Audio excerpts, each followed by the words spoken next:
Assalamualaikum warahmatullahi wabarakatuh.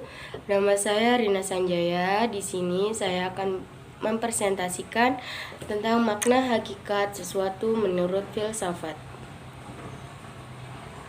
Definisi hakiki atau esensial adalah pernyataan hakikat sesuatu, yaitu suatu pengertian yang abstrak, hanya mengandung unsur-unsur pokok yang diperlakukan untuk memahami suatu golongan tertentu dan untuk membedakannya dari golongan-golongan lain, sehingga sifat-sifat golongan tersebut tidak termasuk dalam hakikat sesuatu itu. Definisi yang disebut dalam ilmu mantik atau logika sebagai jami, yang artinya memuat, dan mani artinya menolak, adalah definisi yang paling penting dalam ilmu pengetahuan dan filsafat. Definisi itu tersusun dari jenis yang terdekat. Jenis yang terdekat itu biasa disebut dengan genus prosigmun, dan perbedaan spesifik itu disebut dengan differentia specifica. Genius atau genus ialah setiap pengertian yang menyatakan hanya sebagian dari hakikat sesuatu.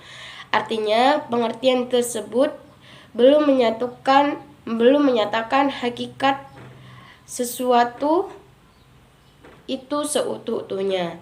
Perbedaan spesifik atau differentia specifica ialah pengertian yang membedakan golongan-golongan spesies dari genusnya, misalnya berakat budi membedakan manusia spesies dari hewan genus. Yang kemudian pengertian filsafat hukum Islam. Filsafat hukum Islam terdiri dari 3 kata, yaitu filsafat, hukum, dan Islam. Filsafat hukum adalah pengetahuan tentang pemikiran mendalam, sistematis, logis, dan radikal tentang berbagai aturan yang berlaku dalam kehidupan manusia, baik aturan bermasyarakat maupun aturan bernegara.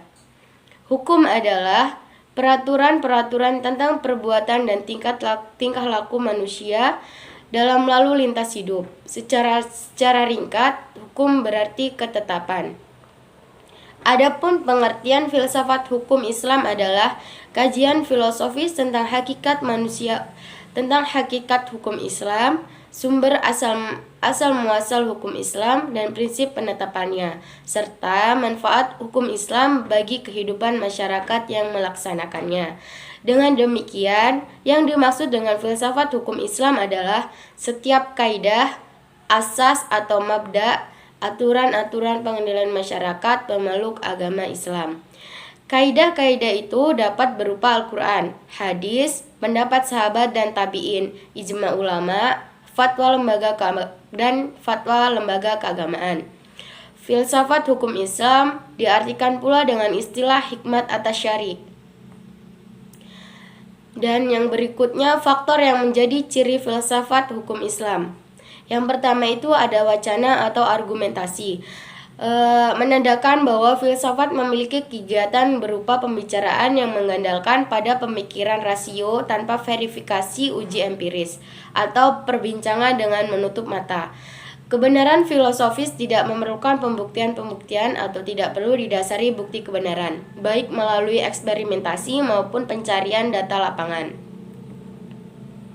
Dan yang kedua itu ada segala hal atau sekalian alam. Artinya, semua materi pembicaraan filsafat adalah segala hal yang menyangkut keseluruhan yang bersifat universal. Tidak ada yang tidak tersentuh oleh pembicaraan filsafat. Ada atau tidak ada permasalahannya, filsafat merupakan bagian dari perbincangan. Hal itulah yang membedakan antara filsafat dan ilmu pengetahuan yang membicarakan lingkungan tertentu. Yang ketiga, ada sistematis. Artinya, perbincangan mengenai segala sesuatu dilakukan secara teratur mengikuti sistem yang berlaku sehingga tahapan-tahapannya mudah diikuti. Dengan demikian, perbincangan tersebut tepat atau tidak dapat diikuti dan dikaji oleh orang lain, meskipun pada akhirnya hanya ada satu pengertian mengenai sesuatu yang dimaksud. Yang keempat, radikal. Artinya sampai ke akar-akarnya, sampai pada konsekuensinya yang terakhir. Radix artinya akar, yang juga disebut arche sebagai ciri khas berpikir filosofis. Perbedaannya dengan pengetahuan adalah adanya asumsi sebagai titik tolak yang disebut keyakinan filsafati atau philosophical belief. Yang kelima ada hakikat, merupakan istilah yang menjadi ciri khas filsafat. Hakikat adalah pemahaman atau hal yang paling mendasar.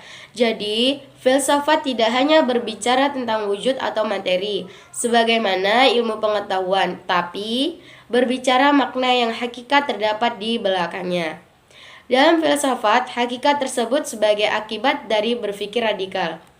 Berdasarkan 5 ciri di atas, berpikir filosofis tersebut dapat diambil pemahaman bahwa filsafat merupakan kebebasan berpikir manusia terhadap segala sesuatu tanpa batas, dengan mengacu pada hukum keraguan atas segala hal, bahwa sekalian alam dan segala hal dapat dilihat dari berbagai hal sudut, melalui kontemplasi pemikiran yang sistematis, logis, dan radikal.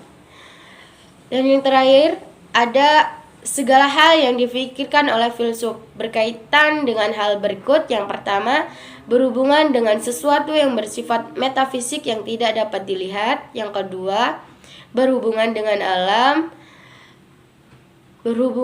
alam semesta yang fisikal dan terbentuk oleh hukum perubahan.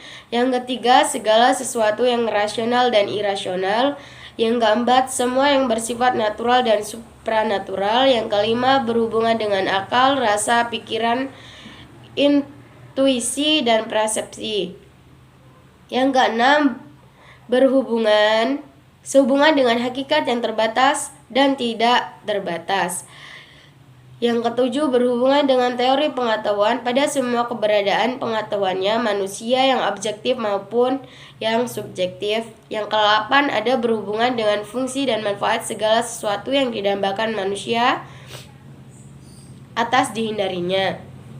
Yang kesembilan, berhubungan dengan kebenaran spekulatif yang bersifat rasional tanpa batas, sehingga berlaku pemahaman dialektis terhadap berbagai penemuan hasil pemikiran manusia. Tesis yang menghasilkan antitesis dan terciptanya sintetis. Demikian presentasi dari saya.